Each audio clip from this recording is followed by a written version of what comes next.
great time. बहुत वक्त पहले की बात है। एक बड़े और खूबसूरत मुल्क में एक अक्लमंद बादशाह हुकूमत करता था। इसका नाम बादशाह फहीमुद्दीन था। वो न सिर्फ बहादुर था बल्कि इल्म दोस्त भी था। इसके 3 बेटे थे, शहजादा काशिफ, शहजादा नौमान और शहजादा तैमूर। बादशाह बूढ़ा हो चुका था और वो चाहता था कि इनमें से कोई एक बेटा तख्त का हकदार बने, मगर वो चाहता था क्या कि बादशाह बनने वाला सिर्फ ताकतवर या अमीर न हो बल्कि समझदार, नीक और इल्म वाला भी हो। एक दिन बादशाह ने तीनों बेटों को बुलाया और कहा, मेरे बेटो, वक्त आ गया है कि मैं तुम में से एक को अगला बादशाह बनाऊं, मगर इससे पहले मैं तुम्हें एक आजमाइश में डालना चाहता हूँ। तीनों शहजादे तजस्सुस में आ गए। बादशाह ने एक दरवाजे की तरफ इशारा किया जहाँ 3 हथीले रखे थे। वह बोला, यह 3 हथीले हैं। एक में सोना, दूसरे में कीमती जवाहरात और तीसरे में सिर्फ चंद किताबें हैं। तुम तीनों अपनी पसंद का थैला चुन लो। शहजादा काशिफ ने जल्दी से सोने वाला थैला उठा लिया। शहजादा नौमान ने हीरे जवाहरात वाला थैला ले लिया, लेकिन शहजादा तैमूर सोच में पड़ गया।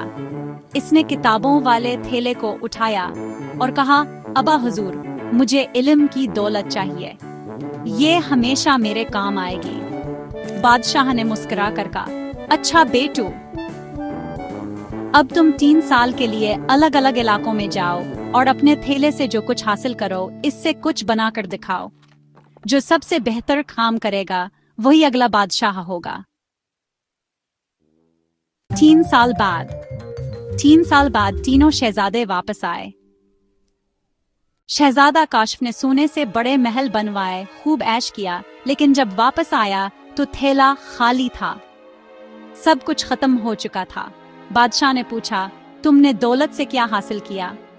सब खर्च हो गया, अब कुछ नहीं बचा। शहजादा नौमान का हाल। नौमान ने जवाहरात बेचकर फौज खरीदी, जंग की, लेकिन हार गया। वापसी पर इसके साथ न फौज थी न दौलत। बादशाह ने पूछा, और तुमने अपनी दौलत का क्या किया? मैं ताकत से सब कुछ जीतना चाहता था, मगर इल्म न था, इसलिए सब हार गया। शहजादा तैमूर का हाल। आखिर में शहजादा तैमूर आया।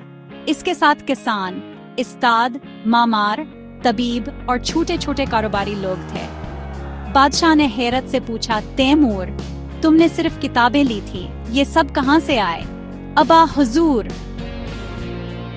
मैंने किताबें पढ़कर इल्म हासिल किया, खुद को तालीम दी, फिर मैंने लोगों को तालीम दी, हुनर सिखाया, कारोबार चलाया, एक गांव को शहर में बदला, बच्चों को स्कूल भेजा, बीमारों का इलाज किया। मेरे पास दौलत नहीं, मगर लोग हैं, हुनर है, इल्म है, और यही मेरी असल दौलत है।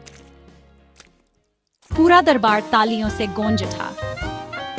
बादशाह ने खड़े होकर तैमूर को गले लगा लिया और ऐलान किया, आज से शहजादा तैमूर हमारा वली-ए-अहद है, क्योंकि वो जानता है कि इल्म सबसे बड़ी दौलत है।